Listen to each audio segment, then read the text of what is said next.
What is propaganda? Merriam-Webster defines propaganda as ideas, facts, or allegations spread deliberately to further one's own cause or to damage an opposing cause. Propaganda can be portrayed through a wide variety of media. For the purposes of this podcast, we will be examining the medium of posters as it pertains to propaganda. Starting in the First World War, propaganda posters became a heavily relied upon medium by all sides. During the First and Second World Wars, the persuasive power of the poster did more to spur each population's emotions of courage, sacrifice, and hatred than any other form of media. Throughout this podcast, we will be examining the history of American propaganda posters during the First and Second World Wars.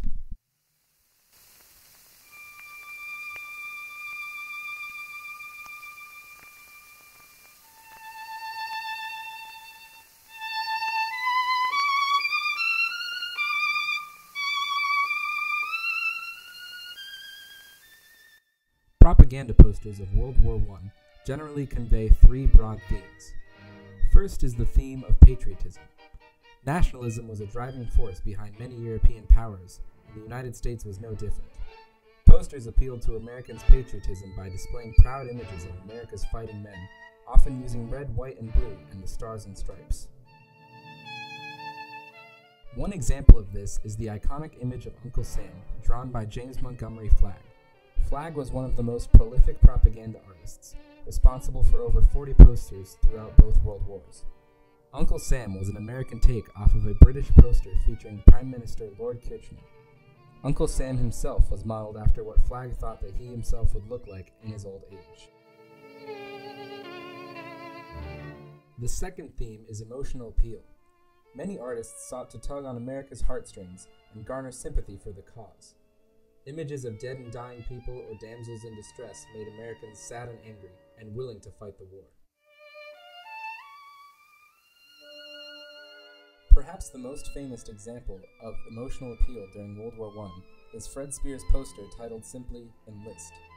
The poster shows a dead woman and her child, floating in the abyss of the Atlantic Ocean. The woman is presumed to be a passenger on the Lusitania, a passenger ship sunk by German submarines before the entry of the United States into the war. Of the 139 American citizens aboard the Lusitania, 128 lost their lives. The sinking of the Lusitania is often cited as one of the compelling reasons for the American entry into World War I. The final theme that can be seen in World War I propaganda posters is demonizing the enemy. American propaganda posters put an evil face on the enemy, demonizing them and antagonizing the American people against them. There was a strong undertone of racism, as Americans everywhere took to referring to the Germans as Huns. Propaganda images took to portraying them as beasts, demons, and even apes.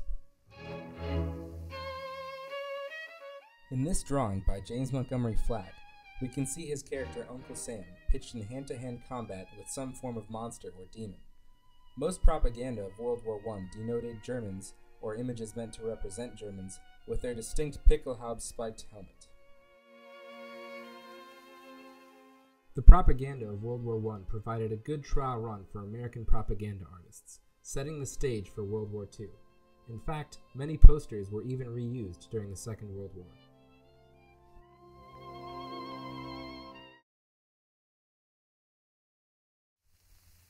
Propaganda continued to serve an essential role in cultivating fighting minds for a united war effort. While many of the same appeals to patriotism and nationalism continued from the First World War, World War II provided a multitude of new innovations in propaganda that would stir the American public to war.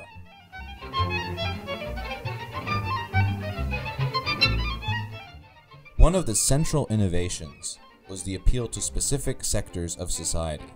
American propagandists undertook many efforts to appeal to American labor.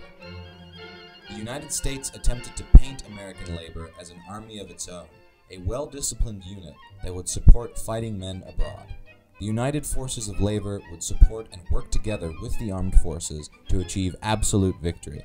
President Roosevelt described it best.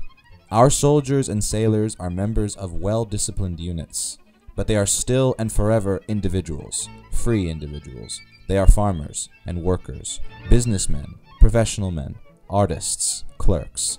They are the United States of America. That is why they fight. The idea that ordinary, everyday people, workers, farmers, teachers, were at the heart of the war effort was a distinguishing feature of World War II propaganda. While World War I propaganda hinged heavily on depictions of heroic, symbolic figures, World War II tried to appeal to ordinary life as something worth fighting for. However, there was still an attempt to maintain a certain level of nuanced symbolism, a continuity of World War I. Here we see the famous Ours to Fight For poster by Norman Rockwell. Rockwell depicts common scenes in American life. Here he shows what appears to be a town hall meeting, the fundamental expression of freedom of speech. He tries to appeal to a basic freedom cherished by many Americans, a fundamental characteristic of American life. In addition, one notices the striking resemblance to Abraham Lincoln. This poster appeals to an enduring American symbol, Lincoln, an indicator that American propaganda art still retained a level of symbolic heroism. As mentioned earlier, one of the defining characteristics of American propaganda in World War II was the appeal to specific sectors of society.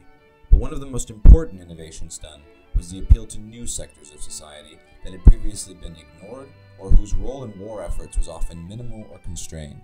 World War II expanded the role of women in society. New propaganda and images would appeal specifically to women. It would show women engaged in a variety of new occupations that pre-World War II imagery had never shown before. Here, we see a poster encouraging women to join the Air Women's Army Corps. Another sector of society that propaganda would appeal to were African Americans. Propaganda imagery in World War II now began to show black men in positive stances, which was something that had little historical precedent at the time. It is an extraordinary thing to see posters such as this one, a proud Tuskegee Airman urging his fellow Americans to buy war bonds. The poster does not even appeal to a broader sense of patriotism or to general feelings of nationalism. Rather, it is a call to all Americans to buy war bonds just to keep this man flying. An incredible thing for such a time. One continuity that can be established between World War I and World War II was the manner in which the enemy was demonized. Though it was official policy for the United States to direct all propaganda efforts towards demonizing both the Nazis and the Japanese, the reality is that this policy was more strictly adhered to with respect to the Japanese. Racial depictions of the enemy as ape-like beasts would continue to be used in World War II. Indeed, these posters demonstrate very overt forms of racism, replete with biting stereotypes and depictions of the Japanese as beasts designed to spur the hatred of the American populace. One propaganda official noted, "Americans, the theory is, will be better haters, and thus better fighters and workers, if they are not beclouded with the false idea that the enemy is a bunch of poor, misguided people who deserve more pity than bullets and bombs." Compare these racial depictions of the Japanese with depictions of Germans, and the result is quite different. This poster here, for example, elicits different kinds of emotions, ones that may not have been expressed towards the Japanese. It uses a different kind of demonization. Here, the Nazi enemy is not depicted as a beast, rather he is a cold, calculating, heartless enemy. One could almost argue a formidable enemy. Indeed, most posters depicting the Nazis usually depict them as faceless or some kind of vague, looming threat, rather than a wild beast unworthy of our humanity. World War II primarily saw new innovations in visual propaganda. Though there existed continuities, World War II appealed to new sectors of society and engaged in new, specialized forms of demonization.